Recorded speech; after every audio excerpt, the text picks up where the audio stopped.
Karamnev. ¿Qué tal, doctor? ¿Cómo le va? Buen día. Hola Germán, ¿cómo estás? Un gusto Pero, saludarte a vos y bien. a toda la gente de Tucumán. Mira, recién terminé de hablar con Ricardo Bussi, hablando de lo que es la campaña en Tucumán. ¿Cómo estás viendo Tucumán vos desde Buenos Aires? Tucumán sobre todo tiene un desafío, me parece, para el oficialismo, en un aspecto que es cómo construye una nueva narrativa el gobernador Jaldo a partir de este distanciamiento con el gobierno nacional y revaloriza sobre todo el principal activo que tienen, que es algo así que podríamos llamar como el tucumanismo, que es esta idea remanida que sobre todo aflora en tiempos de tensiones con el gobierno nacional, en el que hace falta profundizar, fortalecer la identidad local por encima de cualquier otro posicionamiento. Entonces empieza a salir este posicionamiento, valga la redundancia, de defender a Tucumán, promover a Tucumán y de esa manera logra aglutinar. Me parece que fue la estrategia de los últimos gobiernos provinciales y que en este caso Jaldo sigue en esa misma instancia, en tira y afloje, con un doble desafío también si se quiere hacia adentro, uno vinculado a cómo integrarlo a Javier Noguera al espacio y a la lista de la cual va a formar parte y que tiene una posición mucho más crítica del gobierno nacional.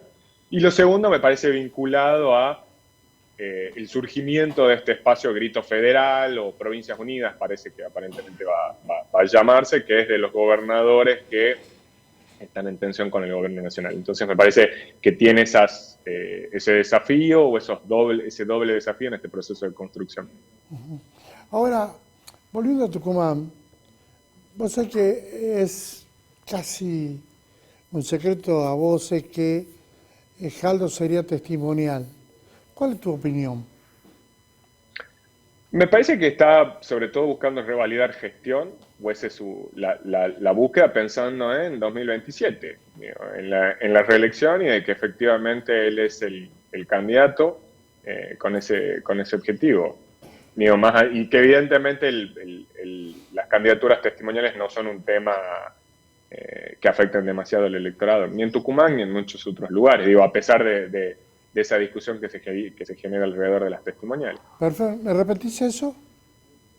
Claro que no hay más allá, digamos, de ciertas discusiones que hay sobre las testimoniales, en principio parece no afectar, por eso adopta esta estrategia pensando sobre todo en 2027, que es el momento de la reelección, y que sabe que con esto él se pone la campaña al hombro, y intuyo que los números de las encuestadoras lo están acompañando y que por eso adoptó esta decisión.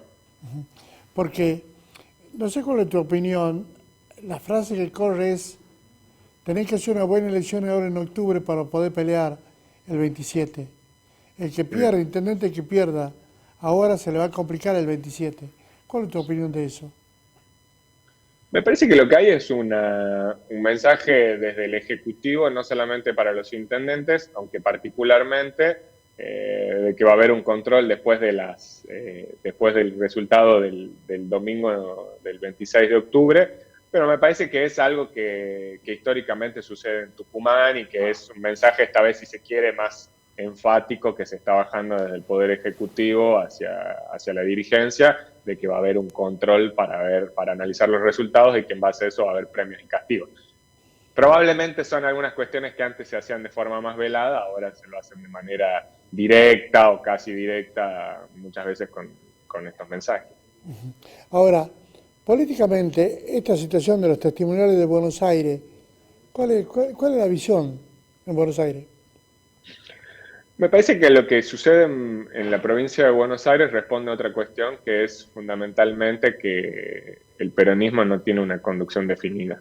Entonces, en ese aspecto, la tensión entre el kirchnerismo, que saben que está la conducción de Cristina, y lo de Axel Kicillof, que en principio pareciera conducir a los intendentes, pero tampoco podríamos asegurarlo de manera tan tajante. El resultado es digamos, un, una situación en la que podríamos decir está prácticamente amontonado, pero sin conducción, digamos. Es una unidad forzada que no termina de hacer una síntesis y que en ese aspecto lo que encuentra es una vuelta a las estrategias de siempre, en donde vuelve a los intendentes como cabeza de listas, con las testimoniales.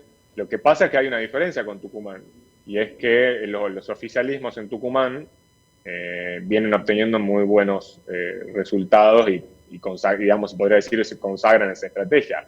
En la provincia de Buenos Aires cada vez el electorado acompaña menos, aunque los dos me parece que se van a enfrentar a algo que viene ya sucediendo en casi todo el país, que es la falta de el poco acompañamiento y la poca concurrencia del electorado a estos procesos, a las elecciones, ¿no? La final, el acuerdo en Capital entre la Libertad Avanza y el PRO. Pone en blanco sobre negro el resultado de las elecciones que tuvo la Ciudad de Buenos Aires hace poco, en donde el Libertad Avanza se consagró como el espacio ganador del centro a la derecha en la ciudad, y lo que hace es eso, poner blanco sobre negro con la rendición de Macri y asumiendo que ese espacio a nivel nacional lo conduce Javier Milei. Y ahora, el final de Macri. Macri me parece que tiene una estrategia propia vinculada a algo que escuchaba recién a Bussi, que hacía mención a Victoria Villarreal. Digamos, tratan de que a Milei condicionarlo eventualmente para después poder ocupar más espacios. En principio, en términos electorales, el futuro de Macri hoy ya, con esta rendición del día de ayer, me parece que, al menos en términos electorales para octubre, está prácticamente definido. Bueno, y en el futuro ya es como si fuera que está en retirada Macri, Mauricio, ¿no? Sí. En principio sí, para octubre, pero diciembre, el 26, el 27 es muy lejos en Argentina. Todavía no sabemos qué va a pasar efectivamente, si Milei va a lograr consolidar en octubre. Primero tiene septiembre en la provincia de Buenos Aires, después en octubre, y en ese punto yo no me atrevería a jubilar a nadie, a ninguno, sobre todo teniendo en cuenta la inestabilidad del contexto político argentino. Doctor Calamenev, te agradezco muchísimo la gentileza para este No, diálogo. un abrazo, Germán, y saludos a todos en Tucumán. Gracias, muchísimas gracias. Hasta luego. Señora, adelante usted.